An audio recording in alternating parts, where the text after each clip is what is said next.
Assalamualaikum warahmatullahi wabarakatuh, teman-teman. Bertemu lagi di channel YouTube Ayus Archery Pemanah Badai. Kali ini saya akan memberikan beberapa tips ya ataupun penjelasan tentang bagaimana merawat busur laminasi. Karena alhamdulillah Ayus Archery sekarang memiliki produk baru, yaitu laminasi dengan berbahan core bambu seperti itu, teman-teman. Busurnya banyak di antara teman-teman yang bertanyakan bagaimana cara untuk merawat busur laminasi baik core tanduk ataupun core bambu, karena mungkin banyak teman-teman yang pemula kemudian tertarik menggunakan busur laminasi, akan tetapi mereka masih belum paham bagaimana cara merawat busur laminasi seperti itu. Oke teman-teman sekalian, tips yang pertama, ketika kita memiliki busur laminasi, pastikan busur itu lurus teman-teman. Ketika kita mulai dibuka dari kardusnya, misalkan ketika dibuka di kardus pengiriman ataupun dari tas busur yang kita miliki, ketika sebelum dipasang string, coba pastikan antara siang yang ini dengan siang satunya lagi itu lurus teman-teman. Bisa seperti ini, lurus. Jika ada belok-belok sedikit bisa diluruskan teman-teman seperti itu. Pastikan lurus. Akan tetapi jika twistnya sangat parah teman-teman, lebih baik jangan dipasang string karena berbahaya. Jadi tips pertama itu diluruskan, pastikan lurus. Ketika sudah aman dan lurus, kita lalu pasang string teman-teman. Oke, untuk pasang string seperti biasa, hati-hati, pastikan stringnya masuk ke string bridge-nya ataupun dogojinya teman-teman. Pastikan, kemudian seperti biasa dipasang. Oke, hati-hati. Bismillah.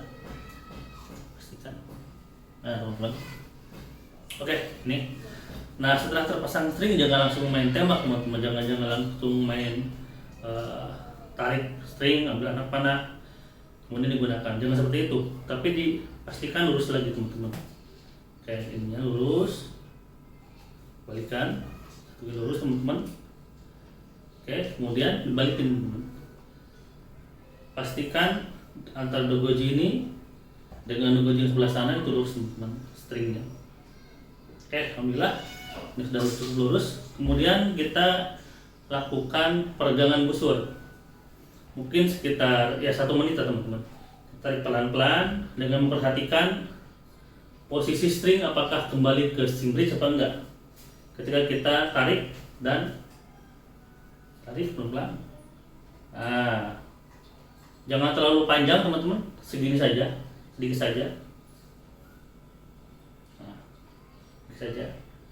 Ketika sudah aman, kembali ke kedudukan stringnya, maka insya Allah busur itu sudah aman, sudah lurus, dan kita bisa coba dengan beberapa kali shoot menggunakan anak panah teman-teman sekalian. Tapi lebih aman ketika kita sudah mencoba 1 atau 2 kali anak panah, kita coba cek lagi kelurusannya teman-teman. Lurus, masih lurus setelah digunakan 1 atau sampai 5 anak panah, gunakan lurus, berarti insya Allah busur itu aman. Itu tips yang pertama ketika kita memiliki ataupun menggunakan busur laminasi dengan core tanduk ataupun core bambu. Tips yang kedua teman-teman, ketika kita menyimpan busur laminasi ini, jangan di tempat yang panas seperti itu. Misalkan kita setelah latihan, busur ini masih terpasang string, disimpan di dalam mobil, itu sangat berbahaya. Bisa-bisa fibernya pecah ataupun kayunya pun pecah teman-teman, karena busur laminasi ataupun bahkan busur FD pun, busur fiberglass pun sangat rentan dengan cuaca yang sangat panas. Ketika kita menggunakan busur ini di lapangan, ketika cuaca sudah cukup terik, mungkin teman-teman baiknya latihannya mungkin di stop dulu seperti itu, kalau memang cuacanya sudah sangat panas. Ataupun jangan disimpan di atas aspal ataupun lantai yang tembok, kemudian yang sedang cuacanya begitu panas sehingga bisa menyebabkan ada pengaruh ke busur kita. Alangkah baiknya ketika latihan pun busur-busur seperti ini disimpan di tempat yang teduh ketika kita sedang mencabut anak panah. Biasanya kan kita udah satu rambahan, misalkan anak panah kita cabut, busur ditinggal seenaknya seperti itu, baik disimpan di tanah atau bahkan di lapangan, di lantai. Yang itu mungkin bisa sangat panas teman-teman, keadaan temboknya ataupun lantainya. Tetapi lebih baik busurnya disimpan yang di tempat yang memang dipersiapkan untuk menyimpan busur, yang tentu saja dengan tempat yang teduh seperti itu teman-teman. Nah setelah itu tips yang ketiga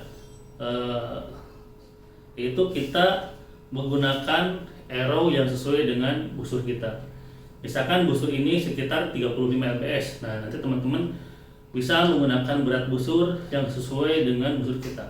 Boleh nanti googling atau bertanya kepada para arrow maker seperti itu, sesuai untuk menyesuaikan arrow yang tepat dengan busur kita. Karena ketika busur ini tidak menggunakan arrow yang tepat, maka bisa menyebabkan arrow ini pecah. Misalkan busur ini 45 lbs tapi menggunakan arrow yang beratnya terlalu ringan ataupun spinnya terlalu tinggi, sehingga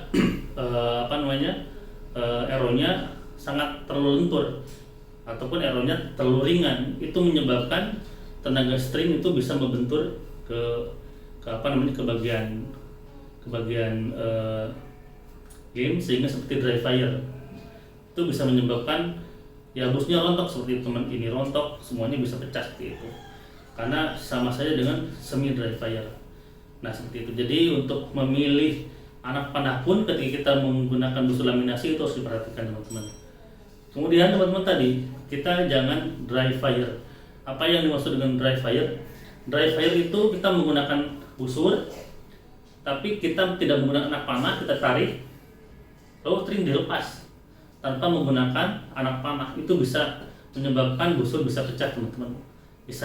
Biasanya orang-orang yang memang tidak memahami panahan, mereka menarik seperti ini kemudian dilepas, jebret misalkan teman-teman, itu tanpa menggunakan anak panah, itu namanya dry fire, dan itu sangat dilarang sekali.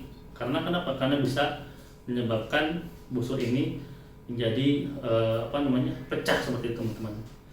Nah kemudian tips selanjutnya perlu diperhatikan ketika kita menggunakan busur seperti ini ataupun busur laminasi baik core tanduk ataupun per bambu.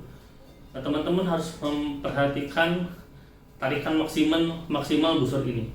Ketika mungkin di buku garansi ataupun boyernya mengatakan bahwa busur ini draw length maksimalnya itu di 29 inci, maka teman-teman jangan narik sampai 30 atau bahkan 31. Tidak seperti itu. Karena itu pun bisa menyebabkan busur ini, busur laminasinya menjadi pecah teman-teman, seperti itu. Maka hal-hal seperti itu harus diperhatikan teman-teman. Untuk kemudian memudahkan apa-apa saja yang harus diperhatikan, tips-tips yang penting ketika kita memiliki busur laminasi agar busurnya awet, kita pun harus memahami cara merawat busur ini teman-teman. Dan teman-teman mungkin bisa mencari tambahan referensi lain ketika teman-teman ingin mengetahui bagaimana cara merawat busur laminasi. Mungkin hanya itu saja penjelasan sederhana dari saya. Mudah-mudahan bermanfaat bagi teman-teman yang memiliki busur laminasi. Mudah-mudahan dengan memahami bagaimana cara merawat busur, kita memiliki busur yang awet dan nyaman serta aman digunakan. Seperti itu teman-teman. Terima kasih. Assalamualaikum warahmatullahi wabarakatuh.